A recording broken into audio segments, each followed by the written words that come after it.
ഇത്രയും സിമ്പിളായ ഒരു രസം വേറെ ഉണ്ടാവില്ല. ചൂടായ എണ്ണയിലേക്ക് 1 ടീസ്പൂൺ കടുകും 1 ടീസ്പൂൺ ഉലുവയും പൊട്ടിച്ച ശേഷം റേഞ്ച് നീളമുള്ള ഇഞ്ചിയും 5 വെളുത്തുള്ളിയും 1 ടീസ്പൂൺ നല്ല ജീരകവും കുരുമുളകും ചേർത്ത് ചതച്ച് വെച്ചത് ചേർത്ത് നന്നായി മൂപ്പിച്ചെടുക്കുക.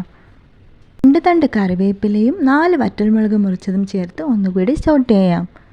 സ്റ്റൗ മീഡിയം ഫ്ലെയിമിലായിരിക്കാൻ ശ്രദ്ധിക്കണം. എല്ലാം നന്നായി മൂത്ത് വരുമ്പോൾ 1/2 ടീസ്പൂൺ കായപ്പൊടി കൂടി നമുക്കിതിലേക്ക് ചേർത്ത് കൊടുക്കാം.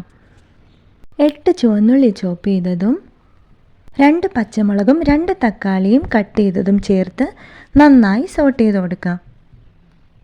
തക്കാളി വെന്ത് ഉടഞ്ഞു പോകാതിരിക്കാൻ പ്രത്യേകം ശ്രദ്ധിക്കണം.